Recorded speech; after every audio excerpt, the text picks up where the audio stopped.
Hey, welcome everybody to Arizona Real Estate News. I'm your host, Rick McCone, with Jackie and Ruby with Arizona Foothills Century 21 and Pat McMaster's Price Mortgage. How's it going, everybody? Good. Good. How you doing? Well, it's easier than last week. I had to go to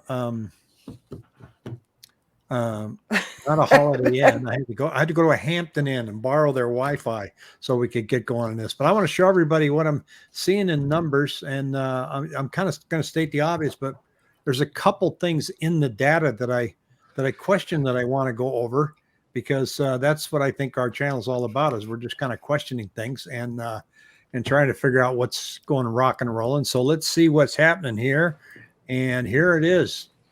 This is our average list price per square foot. Obviously, it's coming down. People are catching on that they can't get that price. But, the mix in listings I want to talk about a little bit, because the numbers that we see inside of this is new construction, iBuyers, and investors. And we don't have a whole bunch of owner-occupieds in this mix yet. They're not throwing their homes out at an above normal rate. Are you seeing that? Yes, absolutely. I mean, everybody else. So when I look at the list prices coming down, who's going to reduce the price quicker, a flipper or owner occupied? The flipper, they're paying hard money. Yeah, and I think they're doing it quickly. So we're seeing that start to come down.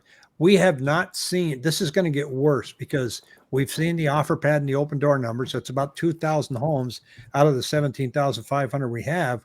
When those hit, this thing's going to nosedive. So I'm waiting for that. But I'm looking at, here's the average list price coming down. Here is the monthly average sales per square foot. So this one says our list price is $333. Our sales price is, come on, you can do it, mouse. It's not giving me to it, but it's below 333. It's sitting there right there at 290 square foot. Then I go to the other Cromford chart, and this is where I get confused. This one shows us at 337, and last year at 335. So it's showing that the 2022 prices are down to 2021. I have a tendency to believe this chart over the last one. I don't think we're down to 2021 pricing. No, I don't think so. Here's where the price cuts occur. See that pink line there? These are daily. Everybody reduces their prices, the majority, on Friday. Mm-hmm. So these come in color. You got orange is Monday, Tuesday, Wednesday. So it goes up. Friday is when the majority of the people lower their prices. Here's the monthly average sales price per square foot. Once again, shows $291. Now, I tried to get a little wonky and say, I've been looking and I'm trying to correlate something that says if list prices are going down, let me look at last year and go, or just go back 4 weeks and say, let's say I'm at $350 a square foot. What's the close price 4 weeks later? So in other words, here's the list price and here's the close price. And I couldn't get any kind of a pattern, except to say that, quite simply, if listing prices are coming down, close prices are going to come down. But their data that they show on closings over list price is still over 30%. But I don't know what price point that's happening in. But it's obvious that prices are coming down. But this thing I found, and this was as we were trying to explain the rate buy down, I think the Cromford report did it quite easily here. And I've got this new little neat magnifying thing here. So they're showing a median price of $475,000 with a 10% down payment at 5.8%. So now they're saying, instead of lowering your price $15,000 to attract a buyer, which would save the buyer $79, they're saying, why not buy down rate? And it'll save them $265 a month versus $79. So before you do the price reduction, offer this. Now, you're still going to have to appraise, so that you got that going for you. It's about 3% of the loan. And then there's a 2-1 buy down, which is 3.6 for the first year and 4.8 for the second. Then it goes up to probably what, Pat, your original rate as a rule? Yeah, it'll go down 2, and then go up the next year 1, and then back to your original rate that you qualify. They always qualify at the higher rate. Yeah, so that's not a bad deal. If somebody else is paying for it, don't be afraid of an adjustable rate mortgage because look how much you save. $514. So anyway, that's one of the tools you can have in your toolbox if you're a seller, and discuss with your agent and say, hey, let's show you what a buy down looks like. Start thinking like a buyer because that's what you're going to have to do in this market, and we can certainly help you with that. So, Pat, today was the big day where the Fed raised the rate 0.75 basis points. You just took all my thunder. It's all over. You took all my thunder. It's all Oh my over God. now. It's I didn't even know. I got up late, so I didn't even hear the news till noon. No, I'm just kidding. Oh, Yeah. So, well, They we moved were up waiting rates. waiting for it, and it happened, but it really surprised the bond market, didn't it? Yeah. Once again, buying rumor, selling fact. Basically, bonds were up. 4.5 coupon was up 47 basis points. The 10-year bond was basically flat, 2.78.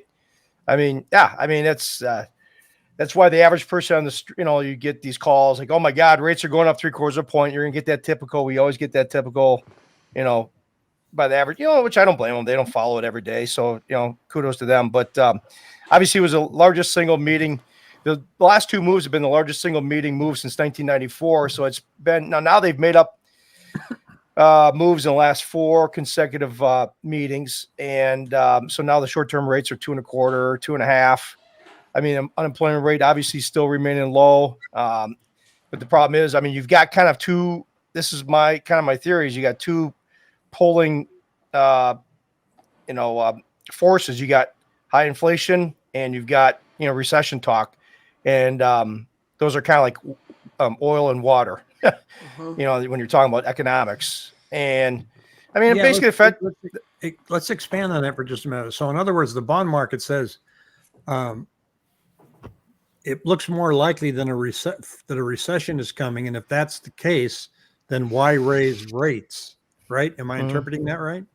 Yeah, the bond market is kind of applauding the Feds for doing applauding their job that, hey, they're fighting inflation. This is their little cherry on top. Say, hey, you're doing a good job, I think. Because,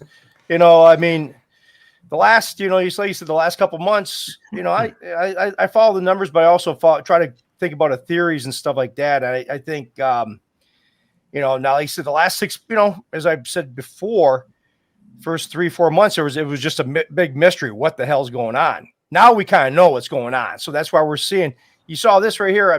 You're seeing the market stabilizing right here. This is kind of a stable, this is kind of the channel. We're in this channel now in here, down here. We're kind of in this channel right now, which is good. Let's see, you pull it out 6 months, we're seeing kind of a base right here. This is bond prices going up, so rates go down. This is inverse relationship. So, it's a good thing. But I'm thinking now that, this has been good. But now we got the GDP numbers tomorrow, which I think is going to be that's going to be another circus show tomorrow because, but they're talking about the economy slowing. So maybe it might not be of a big of a surprise. But now that we've got these 2 3/4 point moves, I think, we're going to have probably the next 2 to 3, 4 months. We might have a few shocks here and there, in terms of rates, because now we're past this news of 2, they said, 2 3/4 point moves. Now they're saying, okay, what's the next going to be? That's kind of the next black cloud is, well, how much are they going to move it next? And they're That makes sense that right now people have already kind of adjusted to it. Yeah, so, and they're doing what they said they were going to do. We get it. Yep. They've already baked those numbers into the cake, but going forward, we're probably going to go, oh, we didn't see that coming. Or it's, if the GDP comes in lower than what everybody's expecting, then I think, and tell me if I'm wrong, because you're the economist, that puts downward pressure on rates, right? Yeah. Well, like you said, I think the Fed's raising up to, the last 4 meetings puts bullets in their gun, because I've been talking to some people and I've been listening. I watch economic shows and talking to a buddy of mine who's a pretty smart guy back in the Midwest. He thinks that we're going to see, this economy, he says, shut down. That's what he says. He goes, he's seen it in the inventory increases on the wholesale side. I'm kind of hearing word about that too, that these inventory, I mean, you see Walmart, their inventories are increasing. Mhm. Yeah. So because they built up on this, on the pandemic, they built up their inventories. So, I mean, you start getting negative readings on the GDP. So there's going to be uncertainty of obviously of what, the speed and the magnitude of the rate hikes anymore.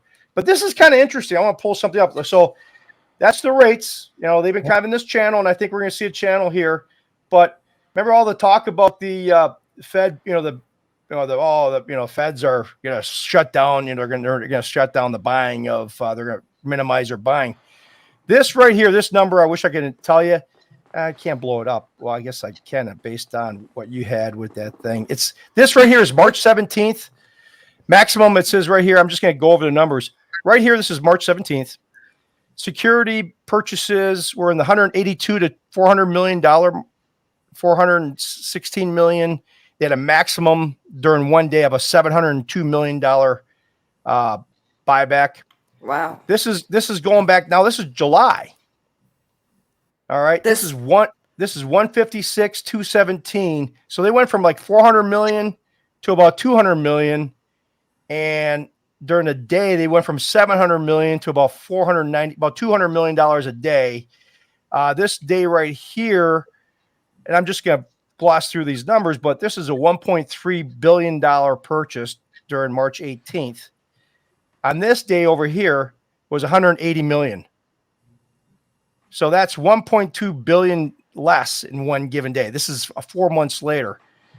Have you heard a lot? I mean, my point is, have you heard a lot of talk about the Feds clamping down on their, they've been talking about it, but they're doing it, but it's kind of behind the scenes. As I told you a couple months ago, I thought it was going to be, all this stuff was going to be behind the scenes. You're not really seeing the effect of that because based on what I said a couple months ago is that refinances are down 83%. So the whole supply is gone. I mean, so everybody worried about the mortgage-backed security. The Feds are going to stop buying. I was concerned. I thought it was going to have a huge You should have listened to me. You should have listened to me a little closer. I should have. You told me.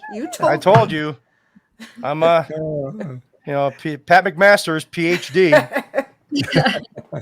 So, anyway, that's it. That's my 2 cents worth today. Well, sorry about the applause earlier and dropping the boat on the Fed, but we have Friday. So watch us Friday at 3:00. So ladies, are you feeling it in the market? Because I'm seeing it. Yeah. Yes, definitely. So, Ruby, you want to talk about the contract you just got through? Because that was pretty amazing. Actually, yeah. We wrote a contract yesterday evening for the list price is $399,000. We wrote the contract for $390,000 with $5,000 seller contribution towards the buyer's closing costs, and they accepted it. And we got the home warranty as well. So I was really in disbelief. I was almost embarrassed that I was sending the contract over this way, but that's what we did, and we got it. No, Ruby, it's a real mental shift now to write those, isn't it? Yeah, it was. Yeah, it was. That's what we used to do. So Ruby was traveling, and I actually showed the client, and I had a conversation with the agent prior, and I noticed they had been on the market. I think it was, 14 days, something like that. They listed it, made a price reduction immediately, like the fourth or fifth day. I asked the agent, and he said, well, we're just trying to be with the market, and I might have overpriced it a tad when I listed it. And then he told me, he goes, they're motivated. They'd rather get it sold than to wait for the market to come to them. And the agent told me they had one showing, no offers, had been on the market almost 14 days, I believe. So I told the client, I'm like, let's be aggressive. Now's the time. And I think too, this, and correct me if I'm wrong, normally this time of year, right when school is starting and all the different districts are starting at different times, we always have a little bit of a lull right now anyways, as far as showings, because everybody's getting ready for school.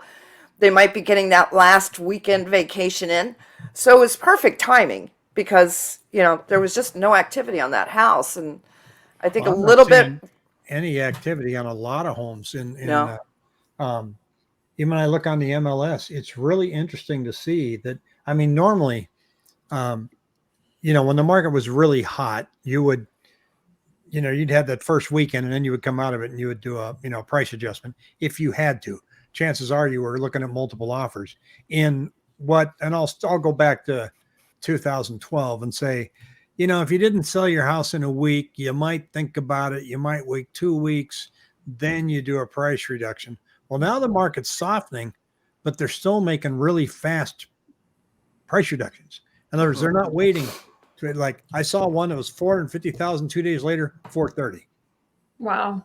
Like, nobody came in like I thought they would. So good. So there are people out there that still think, put it on, we'll see what happens. Well, there'll be a line at the door. Guess what? There's no line at the door. No.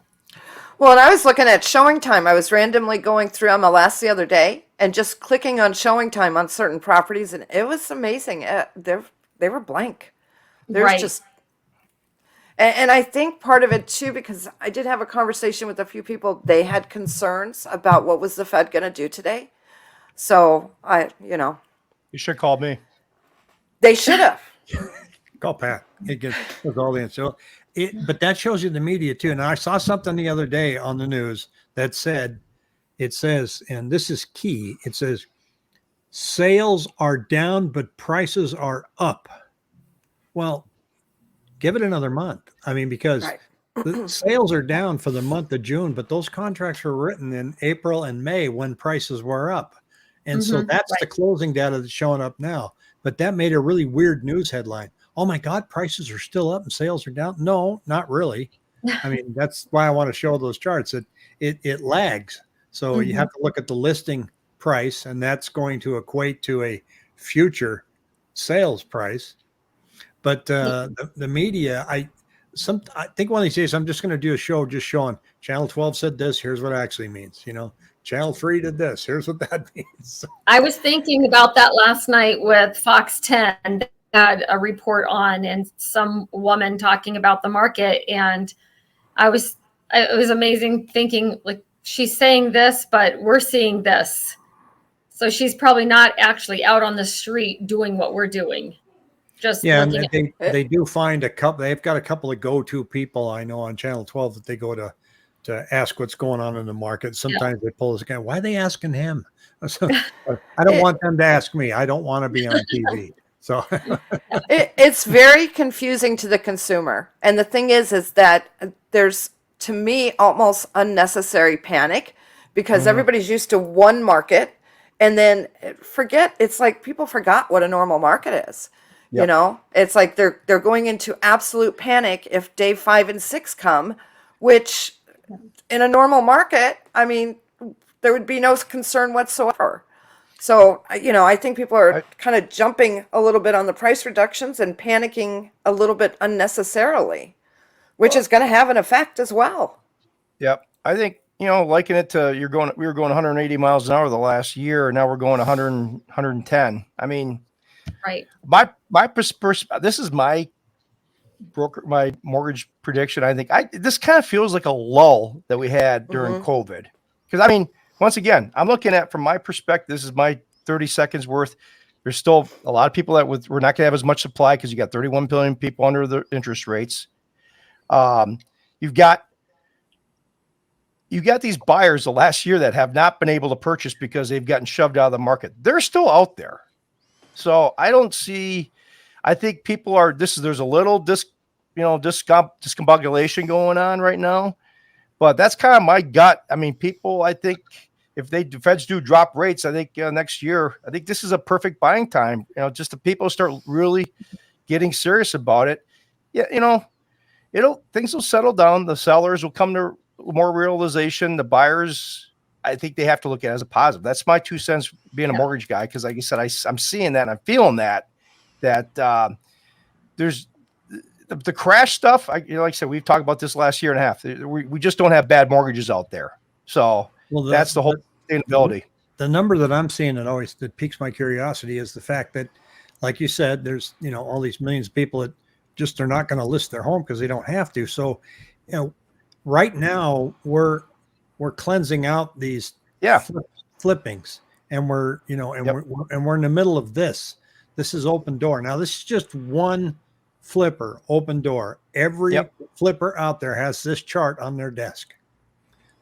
Down here, they were listing them, selling them, listing, selling them. Now they're listing them, they're sitting there, and their sales Yep. rate is really every flipper in the Valley houses.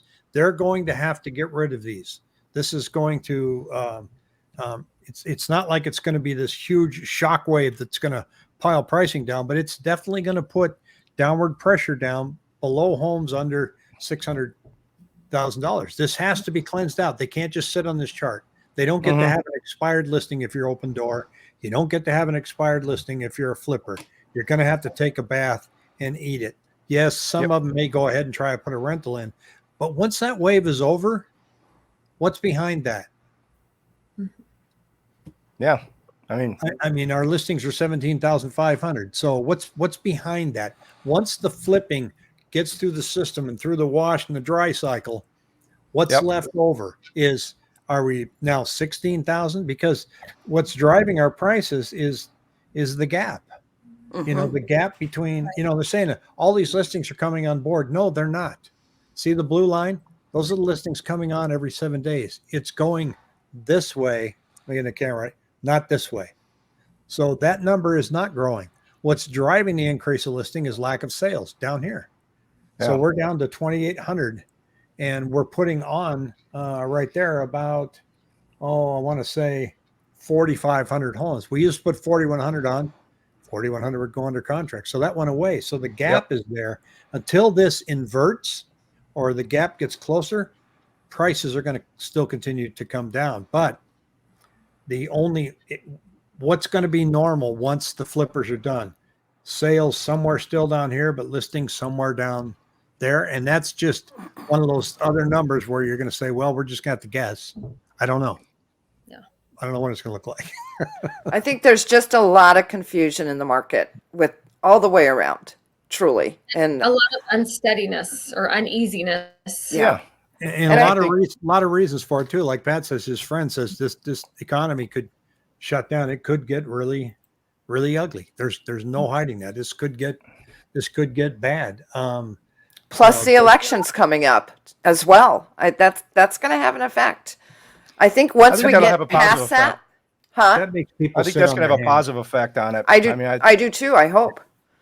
Yeah. But I think we get through that and things settle down. And if rates even stay where they're at, maybe even inch up just a tad, or they settle back down a little bit. I think once we get through all this craziness of people trying to figure out what their expectations are or what's going to happen in the future, because none of us know. I mean, thank God for your channel, Rick. It's watching it day by day by day and just looking at the numbers and what's happening. Right. But I have a feeling that things will settle down and we'll go back to a more balanced, the market we want, a more just kind of steady Eddie market. Yeah, somebody asked me a question. Where do people think interest rates? I mean, where can I find out where interest rates are going to be in a couple of years? And I just said, you can't. I can't tell you where they're going to be tomorrow. But I think, so you're just going to have to look and you're going to have to guess. I'd say I like those buy down programs. I think if you're a buyer, then put that in your offer. Absolutely. Get your payment down and know what the cap is. It's like what, we just showed you that it goes back to today's rate. That's a good loan. You're saving money for 3 years and it goes back to the rate that's today and you already qualified for it. That's a good product. Now, when I'll just interject. Go ahead, Pat. I'll interject. I mean, you just got to be careful. I mean, just it's kind of a blanket statement. I'm just not going to, I'll refute you a little bit. Some of the lenders are doing 2-1 buy downs. Like I mentioned last week, their rates are higher. So they're buying down. I want to look at two lenders. The lender that's on the top of my pricing list, chart to see, because not all lenders have a 2-1 buy down. Yeah. They're not really offering it. Yeah. Obviously, we're starting out there. Where's my top price, my lowest price lender? And I'll compare it to, ABC lender who's got the 2-1 buy down, because you might want to do a permanent buy down versus the temporary. Right.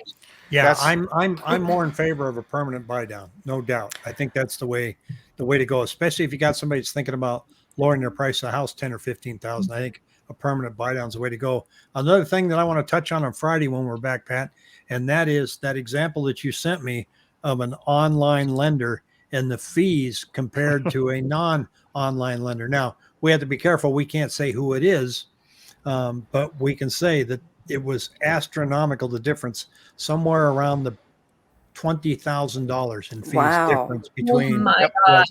what a guy like 20 Pat grand. can get you versus what, and it's all buried in the detail. And these online lenders, they get you in with this rate, and they go, yes, here's the rate I can get you today. And then they look and go, well, that rate I quoted Pat, I'm going to have to layer in all these fees in order to get them that rate.